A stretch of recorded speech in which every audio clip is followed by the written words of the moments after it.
welcome back to my channel. This is going to be a reading for my Capricorns. Let's go ahead and see what messages you need to hear now. Any information that you may be looking for also will be in the description. Make sure you hit the subscribe button so that you never miss a beat whenever I post here on the channel. And let's get into it. First card we have, Caps. We have press pause to reflect on what you've learned. So this feels like you guys have been in a season where you've been through some things and you have successfully gotten on the other side of it at this point.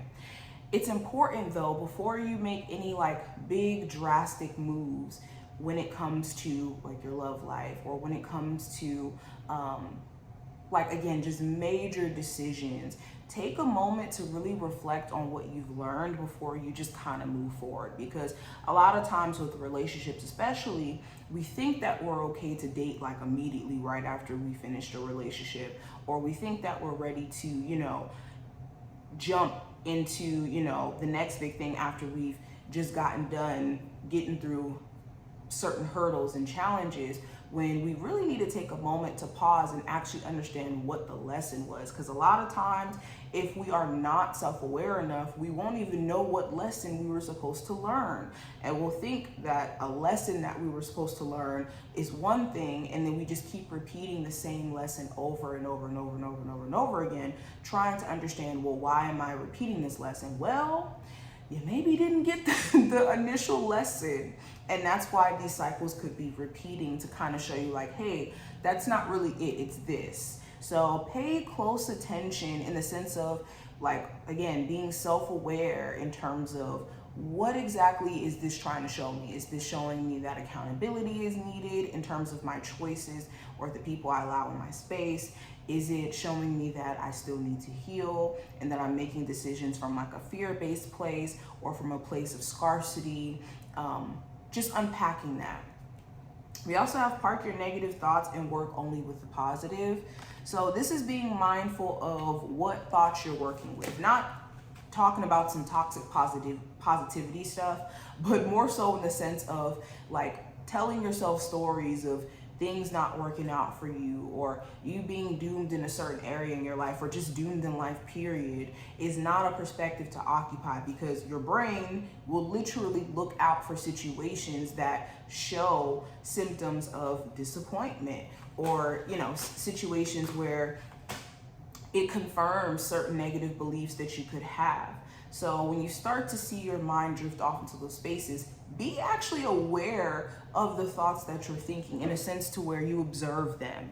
So a good technique or way to do this is the second you start thinking negatively, go into a space of identifying this voice in your head as like a totally different person.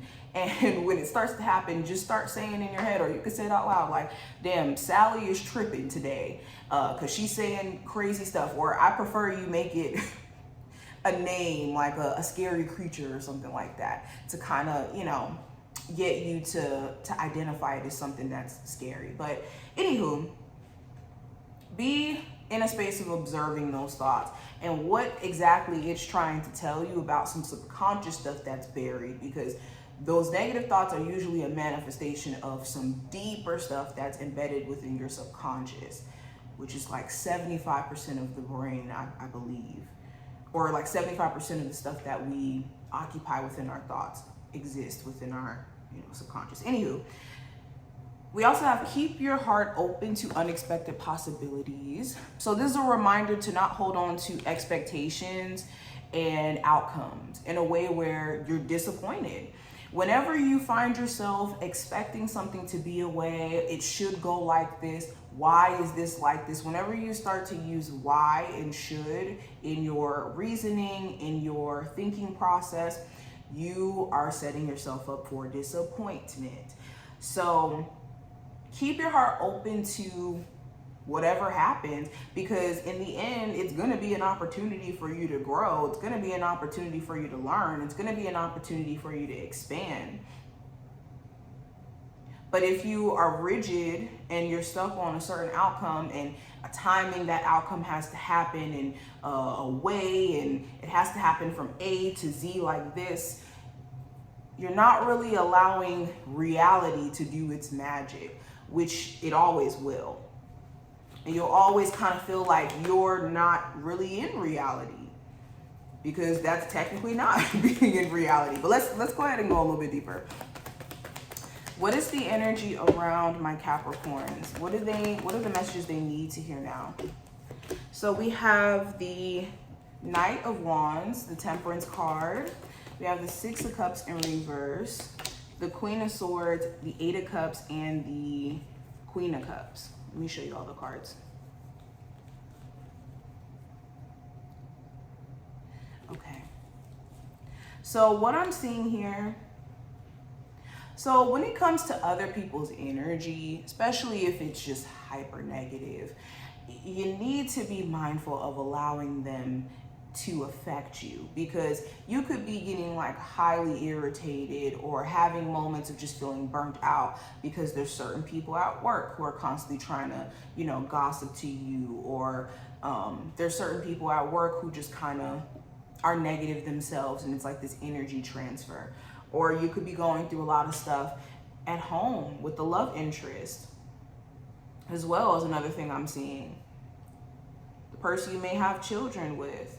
And this could be affecting the quality of, you know, your sleep, your work, your energy.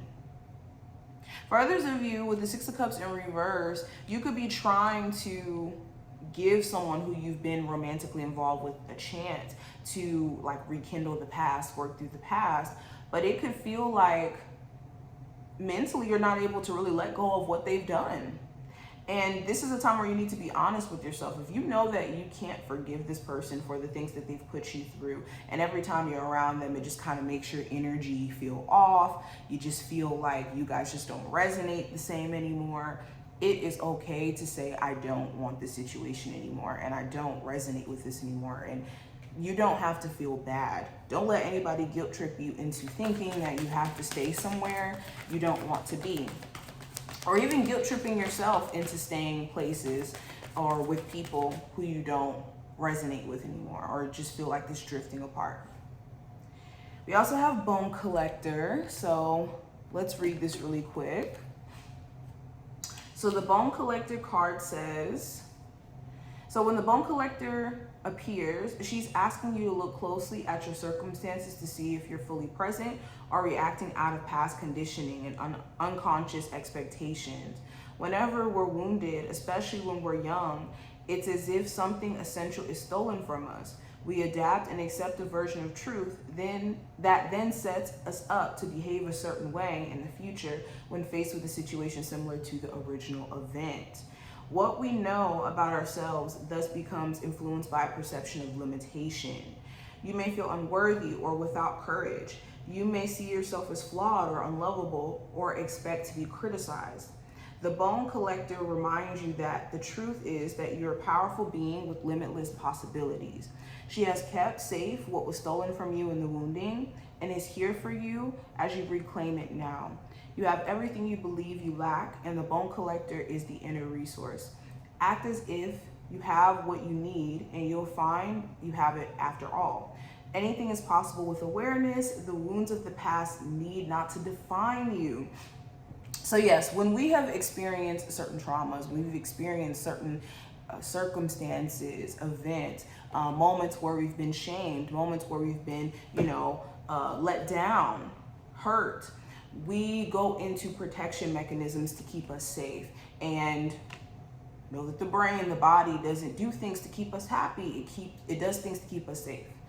And it could be, fear-based thoughts based off of things that we've went through that make us shelter ourselves or shut down or not really express who we are to the core, our personality, our character, all those different things, because of the fact that we've been through these situations.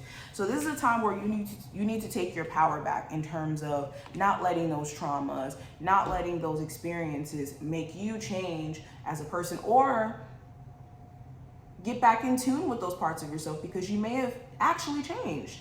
A lot of times when you're in circumstances that aren't, the best, growing up as a child especially, it can change who you are in terms of what you love to do, how you express yourself, everything.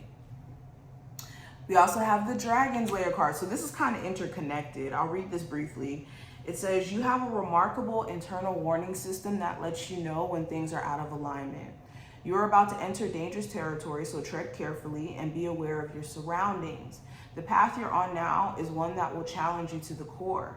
That said, peril is also exciting and exhilarating, like the danger you feel before you enter a new relationship, knowing that you'll be changed forever.